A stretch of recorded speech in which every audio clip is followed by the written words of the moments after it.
Hello guys! Hello water sign, hello Pisces, Scorpio, and Cancer. Welcome dito sa aking channel, Kapalaran 888. Alamin natin ang daily tarot reading mo sa araw na ito. At a general reading guys, so pwede kang makaresonate. Gamitin mo lang ang iyong intuition sa panonood. Okay, water sign, Pisces, Scorpio, and Cancer. Kumuha tayo dito sa tarot deck na to ng 2 cards lang.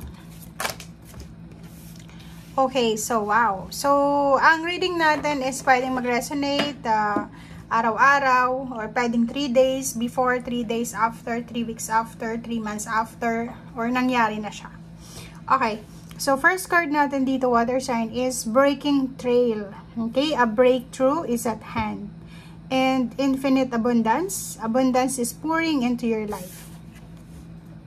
First card, ang barahang ito ay nagsasabi na ano man itong ginagawa mo sa ngayon, it's either naghahanap ka pa lang ng trabaho, nagtatrabaho ka na, nagnenegosyo, or may plano ka pa lang na maghanap ng trabaho or maghanap ng source ng income. Sinasabi ng baraha sa'yo na tuloy lang, sige lang, tuloy mo lang kung ano yung ginagawa mo dahil may breakthrough. May posibleng blessings na parating sa'yo. Okay? So, kung ano man itong binubungkal mo, kung ano man itong tinatrabaho mo, pinaplano mo, eto ay magdadala sa'yo ng breakthrough. Okay? Blessings and result. And eto na siya. Infinite abundance. Kung ano man tong ginagawa mo sa ngayon, eto ay posibleng may positive result siya. So, kung ano ang tinatanim natin, yun din ang aanihin natin. So, it's a law of karma. Kung ano yung ginagawa natin sa araw na ito, yun din ang aanihin natin sa mga susunod na araw. Abundance is pouring into your life.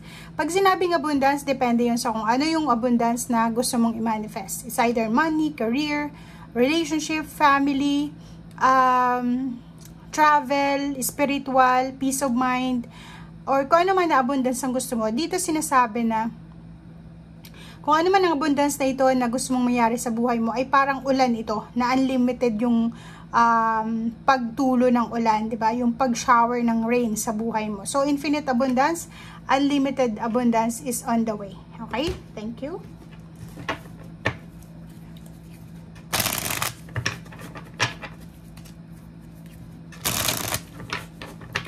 Water sign, Pisces, Scorpio, Cancer.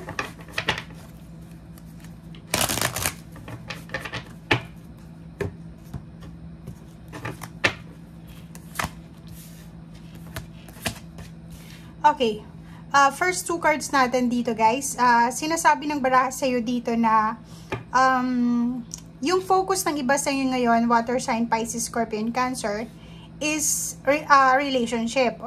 Or yung iba naman, ang focus nyo is trabaho, paghahanap ng trabaho, or ang focus ng iba sa inyo dyan is yung stability sa family. But may reminder sa'yo sa araw na ito, okay, ang baraha. Sinasabi ng baraha sa'yo dito, Pisces, Scorpio, and Cancer, na kailangan mong bigyan ng 101% na focus ang iyong relationship. Kasi parang ang relationship nyo ay medyo imbalance siya. Nakikita natin may iba sa inyo dito na away ng away, may mga parang mag-asawa, mag-boyfriend, mag-girlfriend na hindi na masaya sa bawat isa or hindi sila masaya sa nangyayari sa kanilang dalawa. So, kailangan ng balanse. Kailangan ng balanse. So, bigyan natin ng focus ang ating relationships. Kasi parang tinitake for granted natin yung mga taong naandyan sa atin. Lalo na yung karelasyon. Okay, so is confirmation siya ng infinite abundance. Pwedeng sa araw na ito or kahapon or ngayon habang nanonood ka, posibleng makatanggap ka ng pera. Like 1,000, 10,000, 100,000, or 1 million kung ikaw ay may 1 million na hinihintay. So, dito sa barahang ito, it's either sweldo mo yan, inheritance, nag-loan ka sa bangko, or pwedeng yan ay dahil sa ibinayad sa'yo sa utang na inutang sa'yo few years ago, or pwedeng ito yung advance payment to para sa sweldo mo kung ikaw ay magsisimula pa lang. Okay, next is Wheel of Fortune 10-10. So, it's a completion achievements. So, ang araw na ito guys is parang sinasabi sa'yo ng barahan na huwag kang masyadong mag-alala. Okay? Huwag kang mag-aalala or huwag mong i-analyze yung situation. Focus ka lang sa ginagawa mo. And yung financial success na andyan lang siya. Okay? So, parang, ang iba sa inyo dyan, hindi nyo nakikita yung paraan or yung ways kung paano kayo magtatagumpay financially. But, ang sinasabi ng baraha dito na, konting kembot na lang, konting tiis na lang, ang dami-daming blessings na pwedeng dumating sa'yo ngayong year 2024. And kung sa usaping pera, relationship, sobrang fulfilling itong year na to para sa inyo. Okay, so 9 of Swords.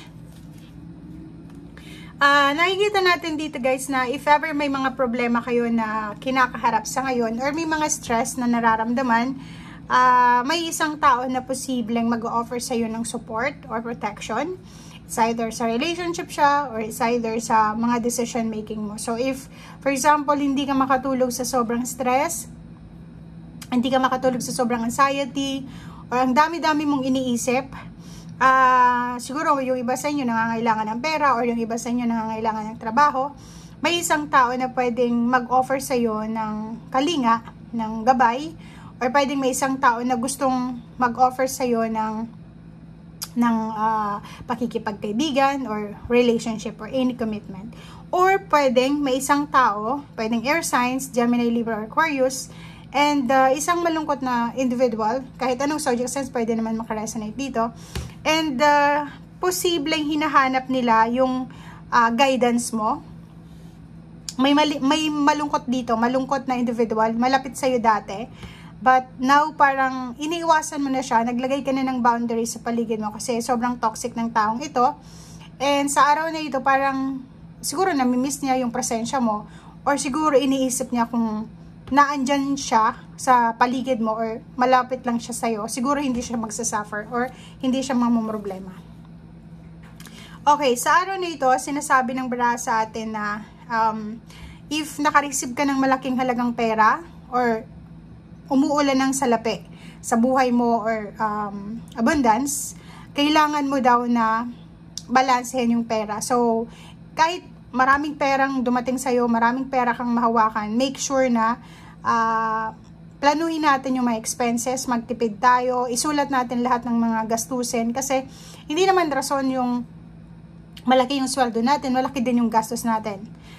Dapat yung gastos is maliit lang kasi sa sweldo para may savings and may mga emergency funds. Okay?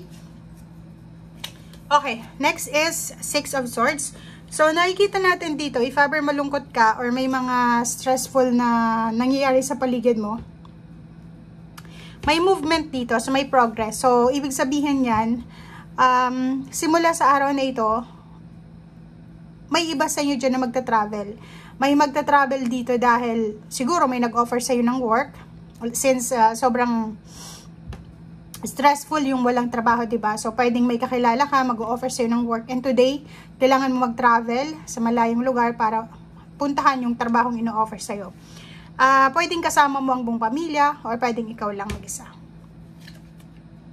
Okay, so meron ditong 3 of Swords. So, parang nakikita ko sa'yo dito na yun, may magta-travel, may aalis para maghanap ng trabaho, but may mga tao din sa paligid mo na siguro, malulungkot sila sa decision making mo, pero nakapag-decision ka na eh.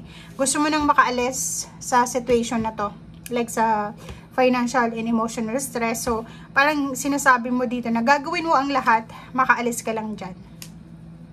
So, itong decision making na to ng pag-alis, paghahanap ng trabaho, or kung ano pa man, mabilis tong gagawin mo. So, isang mabilis ang decision making na posibleng gagawin mo sa araw na ito kasi ang dami mong obligations. Ang nakikita natin dito, ang dami nyong utang, lalo na yung mga Scorpio and Cancer. Yung iba naman sa inyo dyan is gusto nyong makaipon ng pera kasi marami kayong obligation eh. May pinag-aaral, may iba sa inyo dyan na may pamilya na binubuhay or may mga umaasa sa inyo. So, yung small amount ng salary mo ay hindi siya sapat para sa isang sa buong angkan na binubuhay mo or obligation mo. So, multitasking, nakikita natin today na yung iba sa inyo ay sobrang busy. Marami silang mga iniintindi, marami silang ginagawa. relationship man yan, trabaho, negosyo, or kan pa man, busy ka sa araw na ito. Kailangan mo maging busy, kailangan mo matapos kung ano itong obligation na to. Okay? So, yun guys ang sinasabi ng baraha. Water sign, Pisces, Scorpion, Cancer. Thank you. Bye!